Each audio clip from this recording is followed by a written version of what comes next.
Hi friends. ఇప్పుడు నేను మీకు ఒక షాకింగ్ నిజం చెప్పబోతున్నా. అది షాకింగ్ నిజం ఎందుకంటే అది మన దేశం గురించి. అసలు విషయానికి వెళ్తే ఏంటంటే సూటిగా మన దేశ అప్పు అక్షరాల 200 లక్షల కోట్ల అప్పు. ఎస్, మీరు విన్న నిజమే.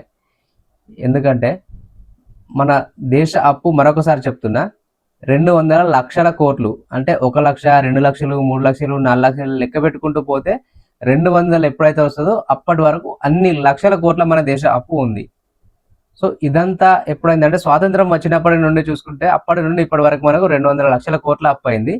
ఇంకా డెఫినెట్ స్పెసిఫిక్ చెప్పాలంటే మన్మోహన్ సింగ్ గవర్నమెంట్ వెళ్ళిపోయే సమయానికి అంటే 2014 సమయానికి 59 లక్షల కోట్ల రూపాయల అప్పు అయితే నరేంద్ర మోడీ గారు వచ్చిన తర్వాత 140 లక్షల కోట్ల అప్పు అయింది. ఎంత? 141 లక్షల కోట్ల అప్పు కేవలం ఈ 11 నుండి 12 సంవత్సరాల మధ్యలో. ఎస్, మీరు వింటున్న నిజమే, అక్షరాల నిజం. ఎందుకంటే మేము ఈ డేటా ఎక్కడి నుండి తీసుకున్నామంటే అత్యంత అఫీషియల్ డేటా, ఆథెంటిక్ డేటా. ఎందుకంటే ఈ డేటా మేము రిజర్వ్ బ్యాంక్ ఆఫ్ ఇండియా వాళ్ళు పబ్లిష్ చేసినటువంటి book, the hand book of statistics on the Indian economy 2024-25 లో వీళ్ళు ఈ బుక్ పబ్లిష్ చేసినారు. దానిలో నుండి నేను ఈ డేటా తీసుకున్నాను. దానికి సంబంధించిన డీటెయిల్స్ కూడా నేను ఈ స్క్రీన్ పై పెడతాను.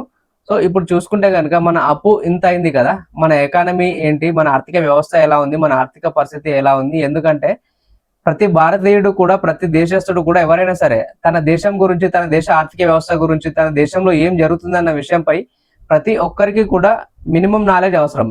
ఎందుకంటే ఆర్థిక పరిస్థితి గురించి, తన దేశ ఆర్థిక పరిస్థితి గురించి తను తెలుసుకోలేకపోతే ఒక శ్రీలంక, ఒక బంగ్లాదేశ్, ఒక పాకిస్తాన్, ఒక నేపాల్ ఏం జరిగింది చూసాం కదా. అలాంటి చిన్న దేశం కాదు మనది, మనది చాలా పెద్ద దేశం.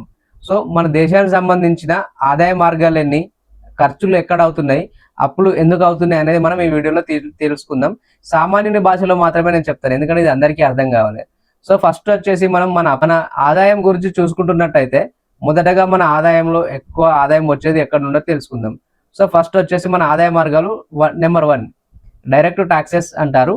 ఇది డైరెక్ట్ ట్యాక్సెస్ అంటే మనకు దేశంలో ఉన్న ఎంప్లాయీస్ ఎంతమంది అయితే ఉన్నారో అంతమంది కట్టే ట్యాక్స్ వచ్చేసి డైరెక్ట్ ట్యాక్సెస్.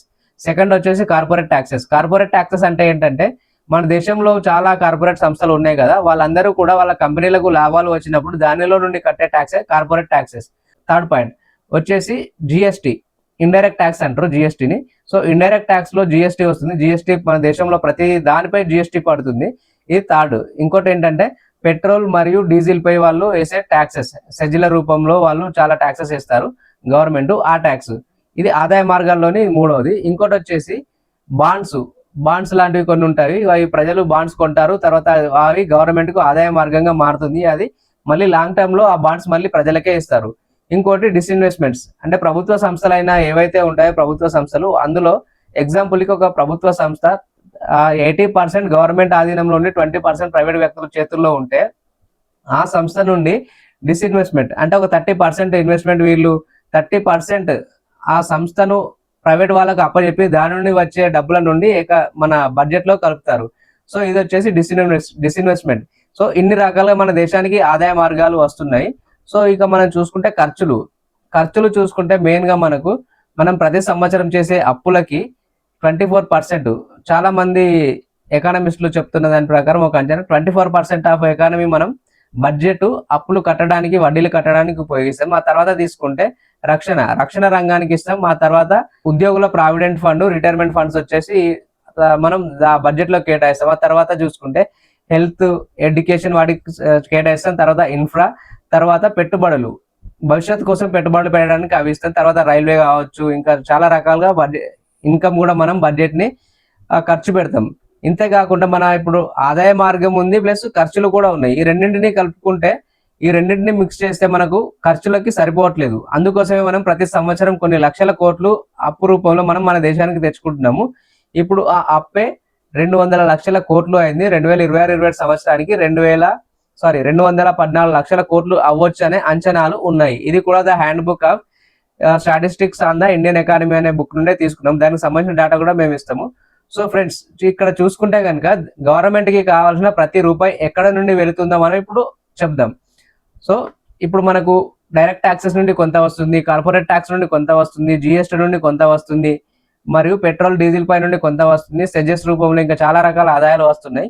మేజర్ ఆదాయం వచ్చేసరికి మనం direct taxes, corporate taxes, GST మరియు పెట్రోల్ డీజిల్ పై వచ్చే ట్యాక్స్ ద్వారానే మనకు మేజర్ 80% ఆఫ్ ఆదాయం వచ్చేసి ఈ ఆదాయం నుండే మనకు వస్తుంది. సో ఓవరాల్ గా చూసుకుంటే ప్రతి రూపాయి కూడా గవర్నమెంట్ కు వెళ్లే ప్రతి రూపాయి కూడా సామాన్య ప్రజల నుండి మొదలు పెడితే ఈ దేశంలో ఉన్న హైయెస్ట్ రిచెస్ట్ పర్సన్ వరకు కూడా ప్రతి రూపాయి వీళ్ళ నుండే గవర్నమెంట్ కి వెళ్తుంది. కానీ గవర్నమెంట్ మాత్రం మేము చేస్తున్నాం, మేమే ఇస్తున్నాం, ఈ గవర్నమెంట్ ఇస్తుంది, అదే వాళ్ళు ఇస్తారు, వీళ్ళు ఇస్తారు అని చెప్పి ప్రతిదీ మనకేదో ఫ్రీగా ఇస్తున్నట్టు చెప్తున్నారు.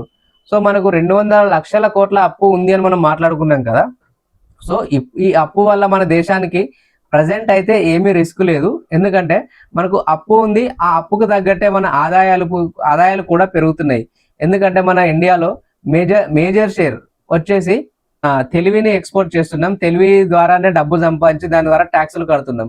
సో మనకు ఇంకొక రకమైన ఆదాయాలు కూడా వస్తాయి. అదేంటంటే మనం ఎక్స్పోర్ట్స్ రూపంలో చాలా వస్తువులు తయారు చేసినప్పుడు వాటి వల్ల కూడా మనకు ట్యాక్సెస్ వస్తాయి, కానీ ఆ అవకాశం మనకు తక్కువగా ఉంది.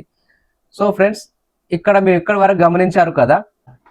అయితే ఇప్పటి వరకు చెప్పిన అంశాలు ఏవైతే ఉన్నాయో అవి మీకు నెగిటివ్ గా అనిపించవచ్చు, కానీ అది నెగిటివ్ కాదు. ఎందుకంటే ప్రపంచ దేశాల్లో చాలా దేశాలు కూడా వాళ్ళ జీడిపిపై 200% వరకు అప్పులు తీసుకున్నాయి. మనం ఇంకా మన జీడిపిలో 80% వరకు మాత్రమే మనం అప్పులు తీసుకున్నాం. మనం 2030-31 వరకు మన జీడిపిలో 50% అప్పు తీసుకురావడానికి ప్రయత్నిస్తున్నాం. అంతేకాదు ప్రతి సంవత్సరం మన ఆదాయం పెరగడం వల్ల మనం అప్పులు పెరిగినట్టు అనిపిస్తున్నాయి, కానీ ఇప్పటికైతే లిమిట్ లో ఉన్నాయి. కానీ ఫ్రెండ్స్ ఒకటి చెప్పండి, మన అప్పులు ఇన్నిగనం అయినాయి కదా, ఈ అప్పుల వల్ల మన దేశంలో ఎలాంటి మార్పులు చెందినాయి అనిపించిందో మీకు? వాటి గురించి మీ రియల్ లైఫ్ లో, డైలీ లైఫ్ లో ఈ దేశం ఇన్ని అప్పులు చేసినందుకు మీ లైఫ్ లో ఏమైనా మారి ఉంటే కనుక వాటిని కామెంట్ చేయండి. వీడియో నచ్చినట్లయితే మీరు ఖచ్చితంగా చూసి లైక్ చేసి సబ్స్క్రైబ్ చేసి కామెంట్ మాత్రం తప్పకుండా చేయండి. ఈ వీడియో చాలా మందికి షేర్ చేయండి. Thank you.